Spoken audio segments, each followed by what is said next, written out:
सही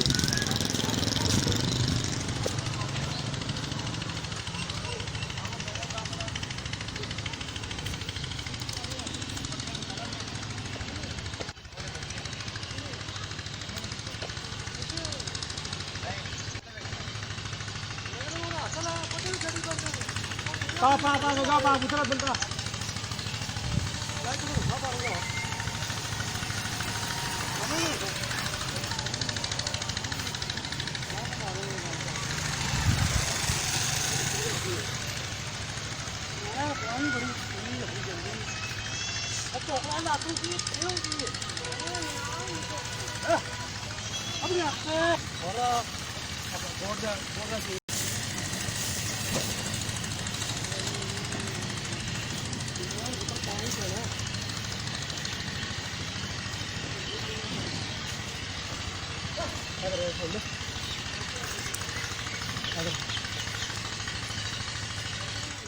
ਤੁਸੀਂ ਭਾਵੇਂ ਨੈਚੁਰਲ ਮੀਟਿੰਗ ਕਰਵਾਉਂਦੇ ਹੋ, ਕੁਦਰਤੀ ਮਿਲਾਪ ਕਰਵਾਉਂਦੇ ਹੋ ਜਾਨਵਰਾਂ ਦਾ, ਜਾਂ ਤੁਸੀਂ ਕੋਈ ਟੀਕਾ ਰਹਾਉਂਦੇ ਹੋ, ਬੀਜ ਰਹਾਉਂਦੇ ਹੋ ਜਾਨਵਰਾਂ ਨੂੰ। ਤੇ ਜੇ ਤੁਸੀਂ ਚਾਹੁੰਦੇ ਕਿ ਤੁਹਾਡਾ ਫਾਰਮ, ਤੁਹਾਡਾ ਵਾੜਾ, ਤੁਹਾਡੇ ਜਾਨਵਰਾਂ 'ਚ ਇਜ਼ਾਫਾ ਹੋਏ, ਉਹਦੇ ਵਾਸਤੇ ਹੈ 2 ਤੋਂ 2.5 ਮਹੀਨਿਆਂ ਬਾਅਦ ਟੀਕਾ ਰੱਖਣ ਤੋਂ ਜਾਂ ਕੁਦਰਤੀ ਮਿਲਾਪ ਕਰਾਉਣ ਤੋਂ ਬਾਅਦ ਉਹਦਾ ਪੀ ਟੈਸਟ ਜਿਹੜਾ ਪ੍ਰੈਗਨੈਂਸੀ ਟੈਸਟ, ਹਮਲ ਟੈਸਟ, ਉਹਦਾ ਲਾਜ਼ਮੀ ਚੈੱਕ ਕਰਵਾਓ। ਇਹ अगर नहीं तुसी करवाते हो तो बस की होंगे कि जानवर बोलता भी नहीं तो दब्बा मारी रखता है। तो जिस टाइम कोई 8 महीने गुजरते हैं, अपना किसान जोड़ा मवेशी पाल वो कहता कि यार मेरी मझ दसी नहीं पई या गां, तो बेहतर है तुसी 2.5 महीनों बाद लाजमी इनू पास कराओ। एक उहदा तुसी बेहतर जोड़ा बंदोबस्त करो खाण पीण का, उसकी रिहाइश का, फिर तुसी जानवर की चंगी सेवा करते जी।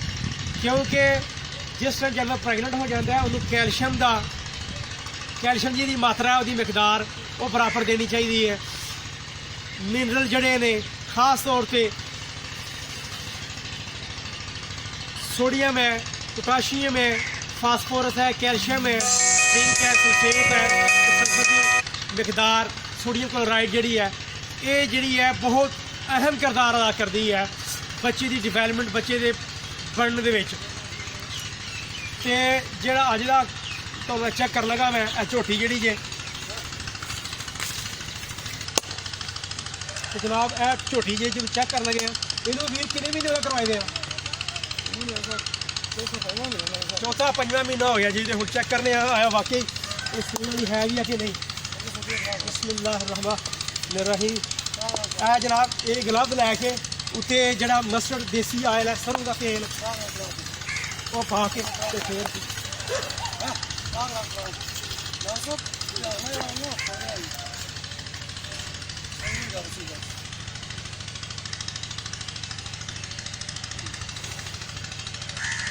वही गल जी मैं पहला दसे करता सा कि 2.5 महीनों बाद, शायद 3 महीनों बाद अपने जानवर को लाजमी पास कराओ।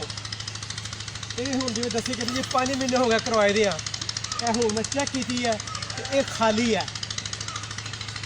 ये की होएगा अज के दौर के खास तौर पर जो शहरी इलाके ने उत्थे पट्ठे जोड़े बड़े महंगे ने, तो एक मझ जी है वो आराम नाल जी है 1 मन पट्ठे हरे जोड़े ने वो खा जाती है। तो बड़े अफसोस की गल है, लेकिन चेक करवाया हूँ इंशाल्लाह जो अंदर कंडीशन दसे करती कि इंशाल्लाह ये 10-15 दिन इन्हें बोल पैना है।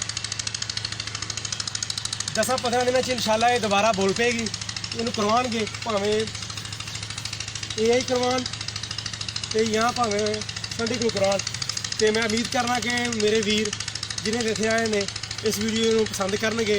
तो तुहाडे यही गुजारिश है कि मेरे चैनल को सब्सक्राइब करा जे, तो लाइक करें जे, शेयर करें। बहुत शुक्रिया। अस्सलाम वालेकुम रहमतुल्लाह।